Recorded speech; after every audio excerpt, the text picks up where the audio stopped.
तो क्या हाल चाल स्टूडेंट। स्वागत है आप सभी का हमारे यूट्यूब चैनल में। स्टूडेंट 18 फरवरी को आपका हिंदी का एग्ज़ाम है और आप सभी को पता होना चाहिए कि जो भी हमारा पेपर होता है पूरे उत्तर प्रदेश में, पूरे यूपी में 6 से 7 सेट हिंदी के बनाए जाते हैं। तो हम क्या करेंगे, हम आपके लिए 2025 के जितने भी सेट हैं 6 से 7 सेट, जितने भी पूरे सेट आपके लिए प्रोवाइड करेंगे, उसके क्वेश्चन पेपर को डिस्कस करेंगे। अगर आप ये साथ के साथ तो सेट कंप्लीट कर लेते हैं तो इसके बाहर कोई भी आपका क्वेश्चन नहीं आएगा। तो चलिए स्टार्ट करते हैं। आज हम सेट 1 स्टार्ट करने जा रहे हैं, इसके बाद सभी सेट आएंगे। अब हिंदी के एग्ज़ाम के बाद हम विज्ञान, गणित, केमिस्ट्री, फिजिक्स सभी के जितने भी सेट है क्वेश्चन पेपर 2025 के सभी आपको प्रोवाइड करेंगे। अगर आपको इसका पीडीएफ चाहिए तो हमें हमारे व्हाट्सएप ग्रुप को ज्वाइन करें, जो आपको डिस्क्रिप्शन में उसका लिंक मिल जाएगा। तो चलिए स्टार्ट करते हैं।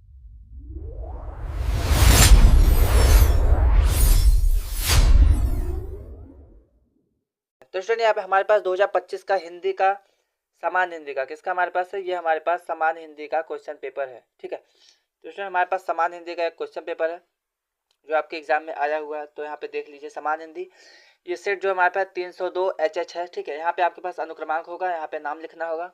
याद रखना है कि आपको क्वेश्चन पेपर में तो नाम अनुक्रमांक दोनों होता है, बट आपके आंसर शीट जो होता है उस पर आपको नाम नहीं लिखना है। आपका जो समय होता है 3 घंटे 15 मिनट का होता है। टोटल पूरा 100 नंबर, इस पर प्रैक्टिकल नहीं होगा।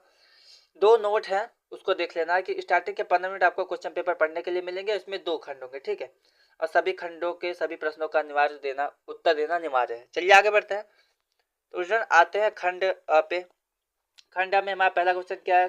पहले में आपके पास 5 क्वेश्चन मिलेंगे, क ख ग घ अंग। उसके बाद दूसरे में भी क ख ग घ अंग मिलेगा। ठीक है, हिंदी गद्य से 5 क्वेश्चन और हिंदी पद्य से 5 क्वेश्चन। तो चलिए देख लेते हैं। तो का क्वेश्चन है, निम्नलिखित में से कौन सी रचना हिंदी गद्य की प्रारंभिक रचनाओं में गिनी जाती है। गोरखबानी, चर्यापद, उक्ति व्यक्ति प्रकरण या फिर सत्यवती कथा। खवाला है कि हिंदी प्रदीप नामक मासिक पत्र की साहित्यकार द्वारा निकाला जाता था। किस मासिक सत्र किस साहित्यकार द्वारा निकाला जाता था। तो हमारे पास क है प्रताप नारायण मिश्र, बी हमारे पास है कि बालकृष्ण बाणभट्ट। ठीक है, सी वाला है भारतेंदु हरिश्चंद्र। और जो चौथा ऑप्शन है वो हमारे पास क्या है, वो चौथा ऑप्शन हमारे पास, सॉरी इसमें शायद चौथा मिस हो गया है। तो चलिए कोई बात नहीं, आगे बढ़ते हैं। हमारे पास तीसरा हमारे पास है कलम का सिपाही के लेखक कौन है। प्रेमचंद, रामवृक्ष बेनपुरी, अमृत राय या फिर रामविलास शर्मा। घवाल क्वेश्चन स्टूडेंट क्या है, घवाल क्वेश्चन बोला गया कि शेखर एक जीवनी किस किस रचना की विधा है। कहानी की, उपन्यास, जीवनी या फिर आत्मकथा। अंगा क्वेश्चन है हमारे पास कि ललित निबंधकार कौन है इसमें से। रामचंद्र शुक्ल, सरदार पूर्ण सिंह, कुबेर नाथ राय या फिर श्याम सुंदर दास। ठीक है, ये आपके पास 4 ऑप्शन है। अब आ जाते हैं हिंदी पद्य में। यहाँ पे भी आपके पास 5 क्वेश्चन है। तो का वाला क्वेश्चन क्या है कि प्रगतिशील लेखक संघ की स्थापना कब हुई थी। 1943, 1936, 1954 या फिर 1963। आगे बढ़ते हैं। अगला क्वेश्चन हमारे पास है महादेवी वर्मा की रचना कौन है। धूप की धान, पल्लव, संध्या गीत या फिर उर्वशी। गवाला है कि अष्टछाप के कवि नहीं है। कौन नहीं है। नंददास, छित स्वामी, भिखारी दास या फिर सूरदास। ठीक है, घवाल क्वेश्चन है तार सप्तक के प्रवर्तक हैं। निराला, दिनकर, पंत या फिर अज्ञे। आगे बढ़ते हैं। आगे हमारे पास लास्ट क्वेश्चन है कि सूफी काव्य धारा के कवि है। रसखान, रहीम, जैसी या फिर नानक। तो ये आपको बताना है। आगे बढ़ते हैं तीसरे क्वेश्चन की तरफ। तो तीसरे में आपके पास क्या होगा कि हिंदी गद्यांश होगा। ठीक है, उसके ऊपर 5 क्वेश्चन आपको दिए जाएंगे। गद्यांश को पढ़ना है, उसी में से 5 क्वेश्चन आपको लिखने हैं। हर क्वेश्चन 2-2 नंबर का, तो टोटल 2 पंजे 10 नंबर का आपके पास ये क्वेश्चन है। तो यहाँ पे पहला क्वेश्चन क्या है कि पाठ के शीर्षक और लेखक का नाम लिखिए। दूसरा हमारे पास है राष्ट्रीय कल्पना कब संभव है। पृथ्वी और जन दोनों मिलकर क्या करते हैं। पृथ्वी कब मातृभूमि की संख्या प्राप्त करती है। और लास्ट वाला है कि रेखांकित अंश की व्याख्या कीजिए। रेखांकित अंश मतलब जिसके नीचे ये अंडरलाइन हुआ, ये वाली लाइन। ठीक है, इसकी हमें व्याख्या करनी है। यहाँ पे अथवा करके एक और गद्यांश दिया। अगर आप ये वाला गद्यांश नहीं कर पाते हैं, सॉरी स्टूडेंट, अगर आप ये वाला गद्यांश नहीं कर पाते, इसके लिए अथवा करके एक और गद्यांश दिया है। चलिए उसको देख लेते हैं। तो वो हमारे पास क्या है, वो बोला गया कि अथवा में हमारे पास एक और गद्यांश दिया है। ये आपके पास गद्यांश है, इसमें भी 5 क्वेश्चन है। पहला क्वेश्चन क्या है इसका कि उपयुक्त गद्यांश का संदर्भ लिखिए। संदर्भ मतलब वही, हमें लेखक का नाम लिखना है और चैप्टर का नाम लिखना है। दूसरा आपके पास है रेखांकित अंश की व्याख्या। तो ये जो अंडरलाइन वाला पोर्शन है, ये इतना, इसकी हमें व्याख्या करनी है। ठीक, तीसरा हमारे पास भाषा की आधुनिकता कैसे लाई जा सकती है, ये आपको बताना है। चौथा है कि किसके गढ़ने मात्र से भाषा का विकास नहीं होता है। पांचवा क्वेश्चन है, इस गद्यांश के माध्यम से लेखक किन बिंदुओं पर प्रकाश डाला जाता है, ये आपको किस बिंदु पर प्रकाश डाला है लेखक ने, ये आपको बताना है। चलिए बढ़ते हैं अगले क्वेश्चन की तरफ, चौथे क्वेश्चन की तरफ। चौथा क्वेश्चन स्टूडेंट क्या है हमारे पास, हिंदी पद्य से, ठीक है। यहाँ पे भी आपको एक पद्यांश दिया होगा, यहाँ पे आप देख सकते हैं इतना बड़ा सा, ठीक है। तो ये आपके पास एक पद्यांश है, इस पद्यांश को आपको पढ़ना है और इससे ये भी हमारे पास इससे रिलेटेड 5 क्वेश्चन होंगे, उन पांचों का आंसर देना है। जैसे यहाँ पे पहला क्वेश्चन क्या है इसका कि उपयुक्त पद्यांश का संदर्भ लिखिए, रेखांकित अंश की व्याख्या कीजिए। रेखांकित अंश मतलब यहाँ पे भी आप देख रहे हैं अंडरलाइन हुआ है ना, ये वाला, ये इधर ये 4 लाइन हमारे पास अंडरलाइन वाले हैं, तो इन अंडरलाइन वाले की हमें व्याख्या करनी है।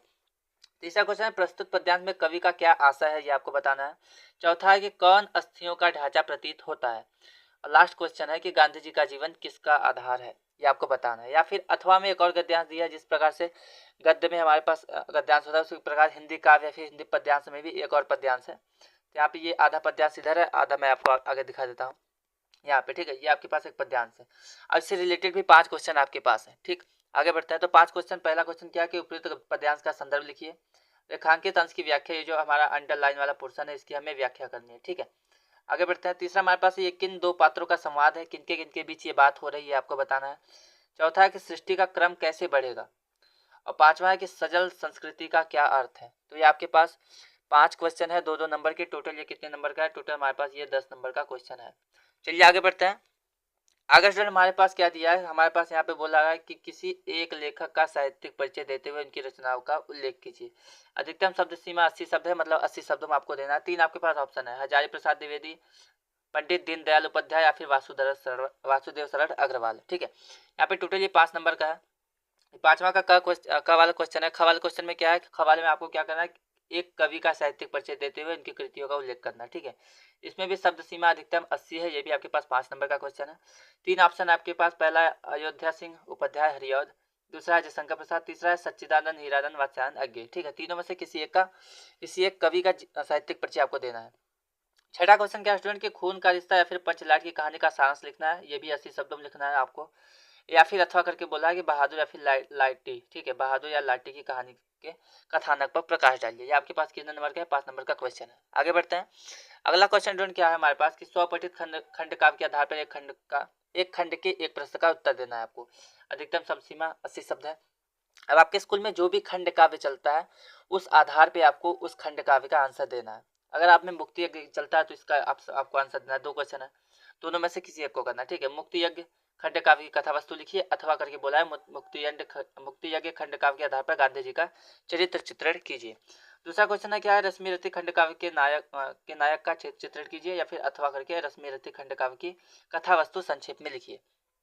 आगे बढ़ते हैं। आगे हमारे पास बोला गया है कि आलोकवृत खंड काव्य के कथानक के कथा नायक के चरित्र चित्रण चारित्रिक विशेषताओं पर उल्लेख डालिए, ठीक है। आलोकवृत खंड काव्य की कथा वस्तु को अपने शब्दों में वर्णित कीजिए। तो या तो आप चरित्र चित्रण कर सकते हैं या फिर आप इसका अपने शब्दों में लिख सकते हैं, ठीक है। आगे बढ़ते हैं। आगे हमारे पास बोला है त्यागपति खंड काव्य के आधार पर राजश्री का चरित्र चित्रण कीजिए, या फिर अथवा करके बोला है त्यागपति खंड काव्य के चतुर्थ सर्ग का कथानक लिखिए, ठीक है। उसके आगे हमारे पास है श्रवण कुमार खंड काव्य के आधार पर दशरथ का चरित्रांकन कीजिए, अथवा करके श्रवण कुमार खंड काव्य के आधार पर संदेश मार्ग की कथा वस्तु संक्षेप में वर्णित कीजिए। इसके बाद हमारे पास है सत्य की जीत वाले से। तो बोला है कि सत्य की जीत खंड काव्य की कथा वस्तु संक्षेप में लिखिए, अथवा करके सत्य की जीत खंड काव्य के आधार पर द्रौपदी का चरित्र चित्रण कीजिए। तो स्टूडेंट यहाँ पे आपके पास देखिए, ये पहला हमारे पास है, ये दूसरा उपखंड, उसके बाद ये हमारे पास तीसरा खंड काव्य है। इधर हमारे पास कौन कौन सा, ये हमारे पास चौथा है, ये 5वां है, और एक और हमारे पास है कौन सा है, ये हमारे पास एक छठा है, ठीक है। तो ये 6 खंड काव्य हैं। 6 खंड काव्य में से जो भी आपके स्कूल में चलता है उसको आपको करना है। और 6 खंड काव्य में आपको 2 क्वेश्चन मिलेंगे, तो दोनों में से किसी भी एक को करना है, ठीक है। दोनों को नहीं करना अथवा करके क्योंकि दिया है। तो चलिए आगे बढ़ते हैं अगले क्वेश्चन की तरफ। तो अगला क्वेश्चन स्टूडेंट हमारे पास संस्कृत से है। तो इसमें क्या बोल रहा है कि संस्कृत गद्यांश का संदर्भ सहित हिंदी अनुवाद आपको करना है, ठीक है। ये पहला गद्यांश है आपके पास, या फिर अथवा करके एक और गद्यांश आपको दिया है यहाँ पे, ठीक है। तो दोनों में से किसी एक का आपको संदर्भ लिखना है। संदर्भ 2 नंबर का, इसका हिंदी अनुवाद 5 नंबर का, टोटल 7 नंबर का ये क्वेश्चन है। आगे बढ़ते हैं। आगे हमारे पास संस्कृत के श्लोक से क्वेश्चन है। संस्कृत गद्यांश मतलब संस्कृत की जो स्टोरी होती है, संस्कृत पद्यांश मतलब संस्कृत का एक श्लोक, ठीक है। तो बोला गया कि श्लोक में से किसी एक श्लोक का हमें संदर्भ सहित हिंदी अनुवाद करना। तो यहाँ पे पहला श्लोक ये है, ये दूसरा है। अथवा करके है, मतलब दोनों में से किसी एक का संदर्भ लिखना है और व्याख्या करनी है। तो टोटल हिंदी अनुवाद और संदर्भ मिला के टोटल 7 नंबर का ये क्वेश्चन हो जाता है। आगे बढ़ते हैं। आगे क्वेश्चन हमारे पास क्या है, बोला गया है कि निम्नलिखित मुहावरे में से किसी एक का अर्थ लिख के वाक्य प्रयोग कीजिए। अगर आप अर्थ लिखते हैं तो 1 नंबर, वाक्य प्रयोग करते हैं तो 1 नंबर, टोटल 2 नंबर आपको मिल जाता है। पहला क्या है, हवा में तलवार चलाना। दूसरा है अपने मुंह मियाँ मिट्ठू बनना। तीसरा हमारे पास है मिट्टी में मिलाना। चौथा हमारे पास है 9 2 11 होना। ठीक है, आगे बढ़ते हैं। अगला क्वेश्चन हमारे पास बोला है कि निम्नलिखित शब्दों के युग्म का सही अर्थ चयन करके लिखिए। पहला है अविराम अभिराम, तो इसका ऑप्शन है हमारे पास है लगातार और रुचिकर। बी है बिना रुके और सुंदर। सी है अनवरत और कठिन। और डी हमारे पास है गतिशील और सुगम। आगे बढ़ते हैं। दूसरा हमारे पास है विहग और विहग। ठीक है, तो पक्षी और बालक, पक्षी और तोता, पक्षी और आकाश। ठीक, और यही हमारे पास है।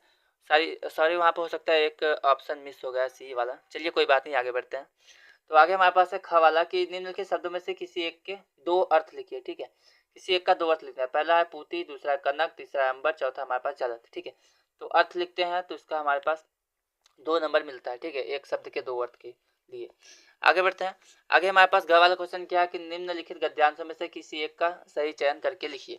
पहला हमारे पास है बिना वेतन लिए काम करने वाला व्यक्ति क्या कहलाता है, संवैधानिक, अवैतनिक, वेतन मुक्त या फिर सेवानिवृत्त। ठीक है, आगे बढ़ते हैं। दूसरा हमारे पास बोला है कि प्रिय बोलने वाली। ठीक है, प्रिया, प्रियांशा, प्रियवद्धा या फिर प्रीति। आगे बढ़ते हैं। घ वाला क्वेश्चन हमारे पास क्या दिया है, निम्नलिखित से किसी 2 वाक्यों को शुद्ध करके लिखना है। पहला क्या है, शिवानी एक विद्यमान लेखिका थी। दूसरा हमारे पास है सीता घर जाता है। तीसरा हमारे पास है पुस्तक मेज में रखी है। और चौथा हमारे पास है गोष्ठी में अनेकों विद्वानों के भाषण हुए। ठीक, आगे बढ़ते हैं। आगे हमारे पास बोला है कि अपठित गद्यांश पर आधारित निम्नलिखित प्रश्नों के उत्तर दीजिए। तो अपठित गद्यांश मतलब स्टोरी है जो आपने कभी भी अपने बुक में नहीं पढ़ा होगा। ठीक है, वो स्टोरी यहाँ पे दिया है, उससे ये 3 क्वेश्चन पूछा है। पहला क्वेश्चन क्या है कि जीवन का परम उद्देश्य क्या है, ये 1 नंबर का है। दूसरा हमारे पास है आचरण के विकास के संबंध में क्या विचार आवश्यक है, ये 2 नंबर का क्वेश्चन है। और तीसरा हमारे पास है आध्यात्मिक और संगठनकर्ता शब्दों का अर्थ स्पष्ट करना है, ये भी 2 नंबर का। टोटल यहाँ पे 5 नंबर का अपठित गद्यांश आपके पास दिया है। ठीक है, आगे बढ़ते हैं। आगे अथवा करके एक और अपठित गद्यांश है, तो यहाँ पे एक और गद्यांश है। इसमें भी 3 क्वेश्चन है। पहला क्वेश्चन 1 नंबर का, दूसरा क्वेश्चन 2 नंबर का, तीसरा भी क्वेश्चन 2 नंबर का। पहला क्या है, कर्मण्ड किन्हें कहा गया है। ठीक है, तीसरा हमारे पास है किस विधान में दिव्य आनंद भरा रहता है। ठीक है, तीसरा है कि लोकोपकारी और कर्मवीर का आशय स्पष्ट करना। ठीक है, लोकोपकारी कर्मवीर का। आगे बढ़ते हैं। अगला क्वेश्चन हमारे स्टूडेंट ने क्या दिया है, बोला गया है कि यहाँ पे रस छंद अलंकार से क्वेश्चन है। पहला क्वेश्चन क्या है हमारे पास, बोला हास्य रस अविरस के स्थायी भाव, उसके साथ उसका उदाहरण परिभाषा भी आपको लिखना है, ये 2 नंबर का है। उसके बाद श्लेष तथा उत्प्रेक्षा अलंकार का लक्षण उदाहरण लिखिए, ये भी 2 नंबर का। तीसरा हमारे पास है सोठा तथा चौपाई छंद के लक्षण उदाहरण लिखिए, ये भी आपके पास 2 नंबर का क्वेश्चन है। आगे बढ़ते हैं। आगे हमारे पास है कि यहाँ पे पत्र से रिलेटेड है। ठीक है, पत्र से। तो यहाँ पे पहला 13वां का 2 क्वेश्चन है, दोनों में से किसी एक को करना है क्योंकि अथवा में क्वेश्चन दिया है। तो पहला आपके पास है कि अपने नगर के संक्रामक बीमारियों की रोकथाम के संबंध में स्थानीय निकाय के अधिकारी को एक पत्र लिखिए। ठीक है, या फिर अथवा करके स्वरोजगार प्रारंभ करने तो ऋण प्राप्ति के लिए निकटस्थ बैंक के शाखा प्रबंधक को आवेदन पत्र लिखिए। ठीक है, तो या तो आपके आसपास बीमारी फैली है उसके लिए आपको लिखना है, या फिर आपको लोन लेना है। ठीक है, अपने रोजगार के लिए, तो उसके लिए आपको पत्र लिखना है। ये पत्र जो आपके पास है वो 6 नंबर का है।